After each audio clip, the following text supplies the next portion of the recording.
जय जगन्नाथ। तोर मोर भाव ମୁଁ ଜାଣିପାରୁନି ମୋର ଏବେ କ'ଣ ହେଇଛି। ଲାଗୁଛି ମୋ ଦୁନିଆଟା ଯେମିତି ପୁରାପୁରି ବଦଳି ଯାଇଛି। ସବୁ କିଛି ଥାଇ ମଧ୍ୟ ସେସବୁ ମୂଲ୍ୟହୀନ ଲାଗୁଛି। ସମସ୍ତେ ଥାଇ ମଧ୍ୟ ମନ ଏକୁଟିଆ ଖୋଜୁଛି।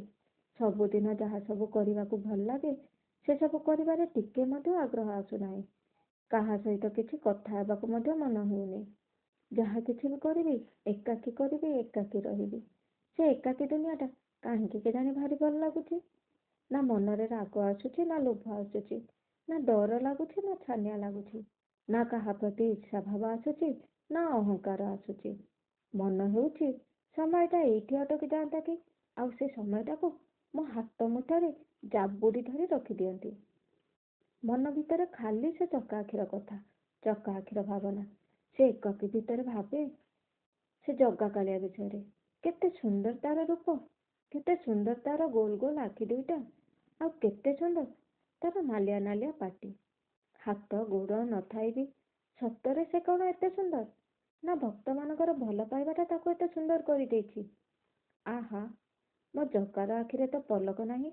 ସେ ଚାହିଁଲେ ବି ନିଜ ଆଖିକୁ ବନ୍ଦ କରିପାରିବ ନାହିଁ। ବୋଧହୁଏ ତାର ଭକ୍ତମାନଙ୍କର ସୁଖ ଦୁଃଖକୁ ନିଜ ଆଖିରେ ଦେଖିବ ବୋଲି ସେ ତାର ଆଖିର ପଲକକୁ ସବୁଦିନ ପାଇଁ ଲୁଚେଇ ଦେଇଛି।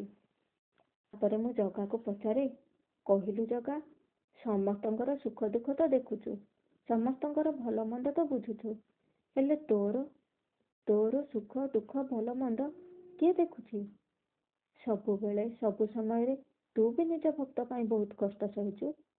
ନିଜେ କରିଥିବା ମାୟାରେ ନିଜେ ହିଁ ବାନ୍ଧି ହେଇଯାଇଛୁ।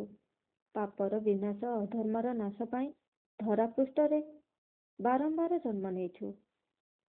ତାପରେ ପାପୀ ଆଉ ଅଧର୍ମୀକୁ ହାଗ ମୁଖ୍ୟ ଦେଉଛୁ। ତାହେଲେ ମୁଁ ଯଦି ପାପୀ ହୁଏ, ତେବେ ତୁ ବି ତ ମୋତେ ନାଶ କରିବାକୁ ନିଶ୍ଚୟ ଆସିବୁ। ଆଉ ମୋର ଡର କୋଉଠି ରହିଲା? କେତେ ଲୋକର ଅଭିଶାପକୁ ଖୁସି ଖୁସି ଗ୍ରହଣ କରୁଛୁ। ହସି ହସି କେତେ କଷ୍ଟ ସହିଛୁ। ଲୋକମାନେ ତୋ ଚରିତ୍ର ଯାକଟ ମନ ଦେଇ ପଢ଼ନ୍ତି, ହେଲେ ତୁ ଯୋଉ କଷ୍ଟ ଭୋଗିଛୁ ତାକୁ ଥରେ ବି ଅନୁଭବ କରିପାରନ୍ତିନି। ତୋ ଉଦାରତା କ'ଣ କେବେ ଶେଷ ହେବ ନାହିଁ? କାହିଁକି? କ'ଣ ପାଇଁ ତୋର ଏତେ ଉଦାରତା? ଏ ସ୍ୱାର୍ଥପର ମଣିଷମାନଙ୍କ ପାଇଁ, ଯେଉଁମାନେ କି ଖାଲି ନିଜ ସ୍ୱାର୍ଥ ଦେଖନ୍ତି, ସେମାନେ କ'ଣ ସତରେ ତୋତେ ଚିହ୍ନି ପାରନ୍ତିନି? ବେଳେ ବେଳେ ଲାଗେ ତୋତେ ମୋ ଛାତିରେ ଲଗେଇ କାନି ଘୋଡ଼େଇ ରଖିଦିଅନ୍ତି କି, ଯେମିତି କେହି ବି ତୋତେ ନଜର ପକେଇ ପାରିବେନି। ତାପରେ ପୁଣି ମା ଭାବେ, ବାମନ ହୋଇ ଚାନ୍ଦକୁ ହାତ, କୋଉଠି ତୁ ଆଉ କୋଉଠି ମୁଁ। ତୋତେ ଘୋଡ଼େଇ ରଖିବା ପାଇଁ ମୋ କାନି ପାଇବ ତ? ମୋ କାନି ଛୋଟ ପଡ଼ିଯିବନି?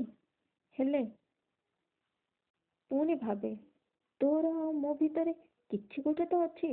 କାରଣ ତୋତେ ଆଉ ତୋର କଷ୍ଟ ବିଷୟରେ ଭାବିଲେ କାହିଁକି କେଜାଣି ମୋ ଛାତି ଭିତରଟା ଚିରି ହେଇଯାଏ। କହିଲୁ ଜଗା, ତୁ କାହିଁକି ଏତେ ଭଲ? ତୁ ଯେମିତି ତୁ ବନେଇଥିବା ଦୁନିଆକୁ ଆଉ ମୋତେ ବି କାହିଁକି ସେମିତି କଲୁନି? ମୁଁ ଯେମିତି ବି ହୁଏ, ମୁଁ ତ ତୋର ନା। ମୁଁ ଜାଣିଛି ମୁଁ ତୋର। ମୁଁ ଜାଣିଛି ମୁଁ ଭଲ ହେଲେ ବି ତୋର, ମୁଁ ମନ୍ଦ ହେଲେ ବି ତୋର। ମୁଁ ତୋରି ଭିତରେ ଜାତ ହେଇଛି। ପୁଣି ସମୟ ସରିଗଲେ ତୋରି ଭିତରେ ଲୀନ ହେଇଯିବି।